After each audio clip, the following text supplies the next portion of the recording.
So recently I've been working on a project to get a RC plane running on minimal power to carry a run cam, which, as you can see, isn't working out amazingly right now.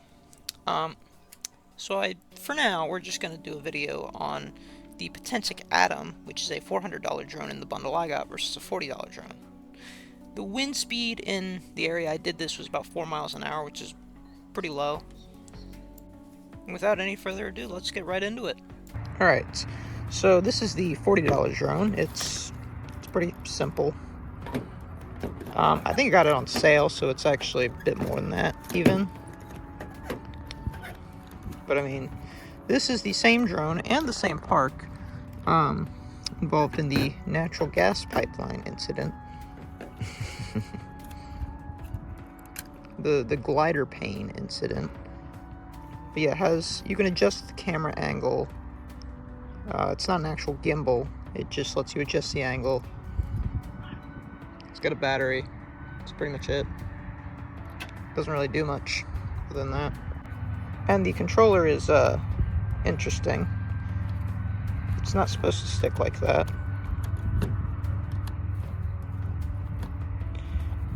It's not a very good controller, and the phone mount is not particularly good either. But hey, it's 40 bucks. What do you expect? Now, this is some footage of me trying to take off in the thing, which didn't go very well the first time because the battery that was in the drone was pretty low, and so I had to switch batteries. Even when I did, it still wasn't very good. It has terrible wind resistance, which is expected from something so small and cheap. It doesn't even have a gyro.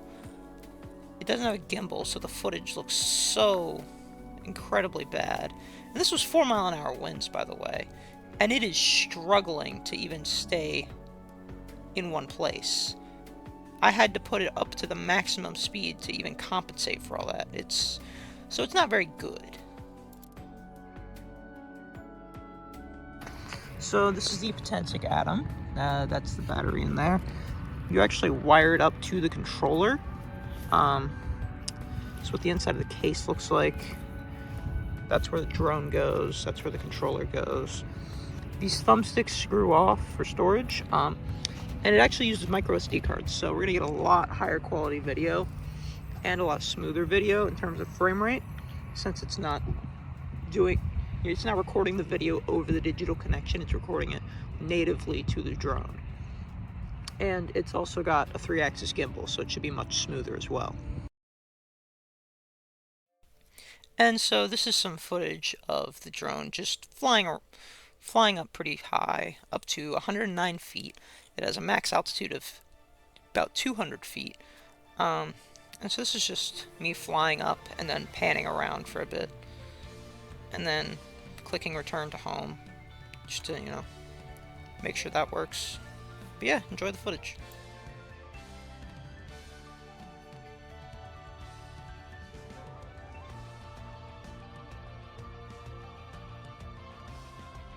And it does look slightly tilted here. I think the gimbal might be slightly miscalibrated, or I just knocked it during takeoff, or maybe it's not. Who knows? Maybe it's...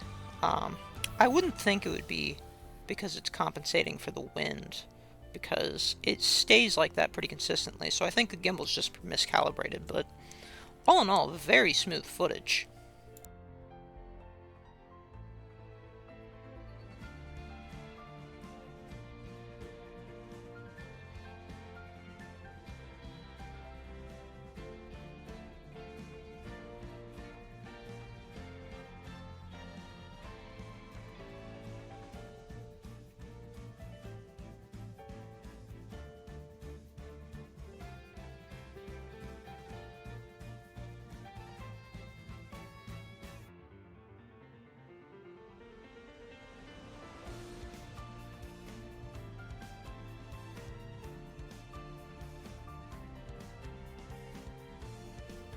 And this would be me clicking the return to home button, which sets it to the home point. It's pretty straightforward. It has a GPS tracker on it. The controller also uses the GPS tracking from your phone to track your location in relation to the drone. It has a little display of where the drone is, where the home point is, where you are. It's very intuitive. And it does look like the gimbal did fix itself. It looks very level now. I don't know why it was a little tilted earlier. Maybe it's just a glitch in the software or something, but yeah, solid.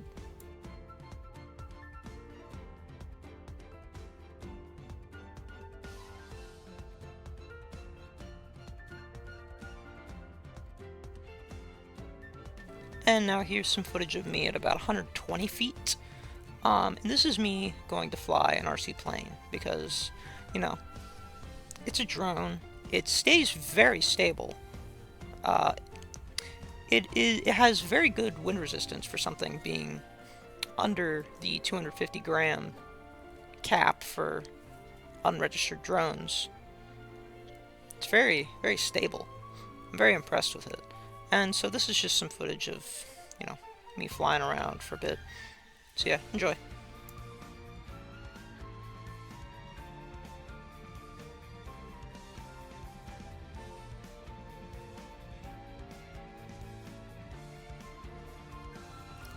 And you can notice with the speed difference on the plane how much the wind is affecting it in comparison to the drone.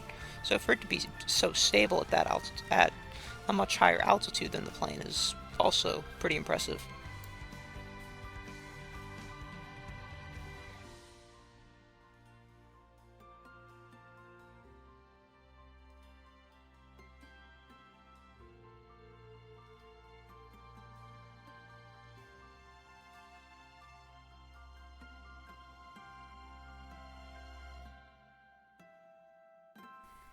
And at this point I've landed the plane, so now I'm going to return to home again with the drone.